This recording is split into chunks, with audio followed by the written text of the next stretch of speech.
Harvey's Hot Takes with Bryan Hayes, and you know we have to start by talking with the esteemed Bryan Hayes about the Toronto Blue Jays. And Bryan, I can't believe I'm saying this. It seems weird to say it out loud. The Toronto Blue Jays are your leaders in the American League East Division. My question for you, my first one is, do you and I both, because I have to include myself in this, because I've been as hard on them, maybe harder on them than you have, do we both owe an apology to Ross Atkins and Mark Shapiro? No, I don't believe we do. I will say for you and for myself and anyone else that was critical of what happened last season, that was completely justified. Last season was a complete disaster for the Blue Jays. The year before, the way they came down the stretch, the way they performed, the way they hit in big clutch moments, and they just completely sputtered out of control, was worthy of all of that criticism. So I don't think anyone has to go back and say, you know what, I should have thought differently about what had happened the previous two and a half years and how the front office had approached a lot of different storylines that we continued to talk about, including the biggest ones and their pursuits of guys like Ohtani and Soto and, you know, all the different things that were said or not said that led to, I think, fair and reasonable criticism. But I will say this, Mark Shapiro and Ross Atkins definitely deserve their flowers, as considering the way the team's playing right now. And when you consider what this team has all of a sudden become, which is a thoroughly entertaining baseball team, and that is why people have come alive here, and that's why people are back on the bandwagon. And listen, sports is fickle. It ebbs and flows. Mark Shapiro knows that. He's been in it for decades. He's been in baseball for over 30 years. Ross Atkins is a big, big boy who's been around for a long time. He gets that. There are ebbs and flows, and right now it's flowing in their direction. So what they did was they made some moves internally, including the hitting coach, finally moving off the previous guy and bringing in a new guy, and that has clearly had significant impacts on what this team is doing. So I do think they clearly have a good team, but there's also things going their way that was not in their control, including the fact that the American League East has, in fact, come back to earth. You know, and that was being discussed a lot leading into the season. What are we going to see in the American League East? Well, now we're seeing it, right? We're almost at the All-Star break, and the Yankees are a very flawed team. They are very vulnerable. We clearly see that right now. Baltimore is the most disappointing team in baseball. There's no one close. Yeah. They're a complete disaster. The Red Sox, it's more about their ownership and, you know, the Devers trade and the money and what are they going to do in terms of their payroll in the future. That's more of the discussion. And the Rays are always going to be pesky and plucky, and they're going to hang around. But the Blue Jays, to their credit, have taken advantage of that. So I don't think it's about apologizing for what was, I think, fair, reasonable, accurate assessments of what had happened in the past, but flowers need to be thrown out because Ross Atkins, Mark Shapiro, they made some adjustments. They also committed to some people or stayed loyal to some people. They ended up getting the Vladdy signing done. Again, that was something that was leading to a lot of anxiety last offseason, and now they got a first-place team in the American League East. So ebbs and flows. Sports are fickle, and like I said, Shapiro and Atkins, I think they're well aware of that. And, Bryan, last week almost felt like a throwback of sorts, didn't it? They sweep a 7-game homestand against the Yankees and Angels. The Dome was absolutely rocking. And what I thought was really interesting is people are already starting to compare them to the 2015-2016 ALCS teams. Do you think maybe fans are getting a bit ahead of themselves, Bryan Hayes? Yeah, I do think we're getting a little bit ahead of ourselves here, but I understand why people are so excited, and they deserve to be so excited because you just said something that really does not happen often in this town, in Toronto, with the Blue Jays, and that's them leading the American League East and possibly, well, as of now, on pace to actually win the American League East because we all know they famously won it in 92 and 93, and then they didn't win it again until 2015.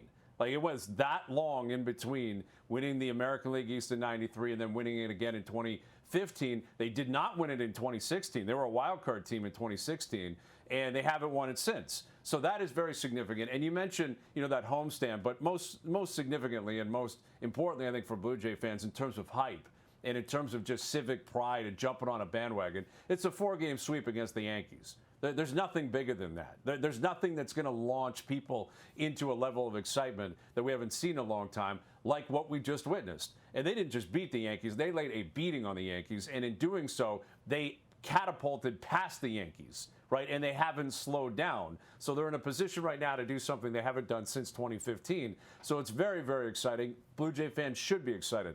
I don't believe this team is as good as that 15 team is, right? Donaldson won the MVP that year. There's no one on this team that's even close to MVP contention, as we know. That team in 15 was famously 50-51 leading up to the trade deadline. That's when they acquired David Price. That's when they acquired Troy Tulowitzki and Alex Anthopoulos and company, put their chips in the middle and said, let's go for it. And they absolutely took off and ended up kind of running away with the AL East by the end of September that year. This is different.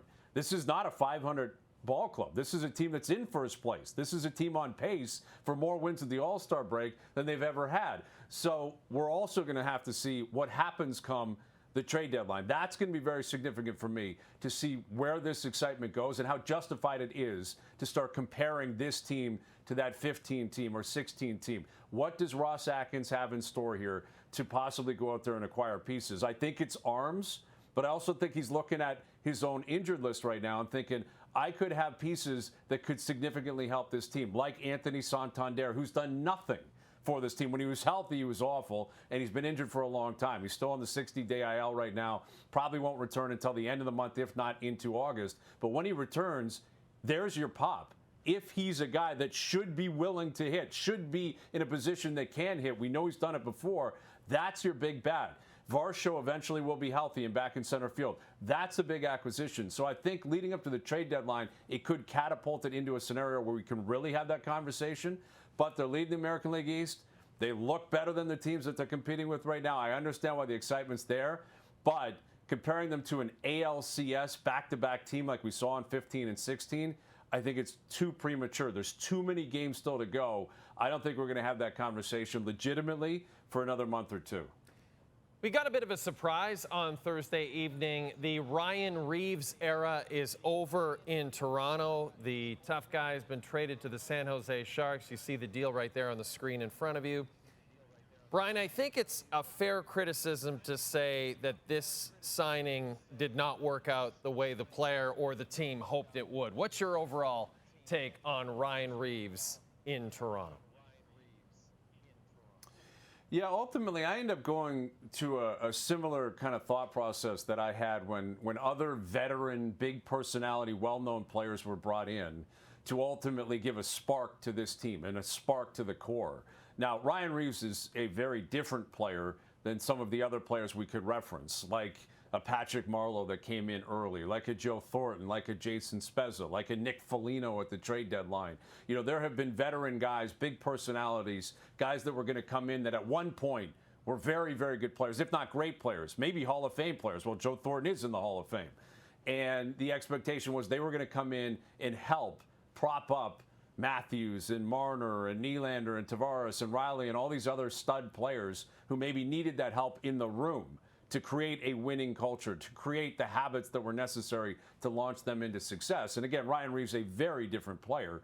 But when he was signed, Brad Treliving referenced that. And it was Treliving that signed him and said, we need some noise in the room. They need some life in the room. They need someone that's going to go on and, you know, get in there and start talking and chirping and bringing some life. And that's what Reeves was going to represent. And, you know, ultimately, he never really lived up to that. He was a guy that we knew what he was going to bring to the table, tough as nails, was going to fight the heavyweights when need be. But ultimately, what this really symbolizes is a similar lineage to the other players that I referenced, where it's never going to be about the peripheral. If you're looking for culture setters on the third or fourth line, it just doesn't work that way. That's not how sports work, and it's certainly not how a hockey dressing room works or a hockey team works. It was always going to be Matthews, always going to be Marner up until, you know, a week or two ago, Nylander, Tavares, Riley, and it's going to be the same thing. And they may, you know, who knows what Treliving does the rest of the way. Maybe there is another veteran who's still sitting out there that comes in. Maybe Max Pacioretty returns. Yep. And Pacioretty continues to represent that role and play that role. But it's never going to be about that guy. It can't be about that guy. It's got to be about your star players creating the culture. And again, the focus is still going to remain on the guys who are still here. Matthews, Nylander, Tavares, Riley, they have to create their own winning habits. You can't rely on guys like Ryan Reeves. Ryan Reeves less than 100 games away from 1,000 games played in his NHL career. Will he get there with the Sharks? We shall see. This is Bryan Hayes. This has been Harvey's Hot Takes. Hot Takes is presented by Harvey's. Customize your burger and get it delivered from our app to your door. Harvey's, it's a beautiful thing.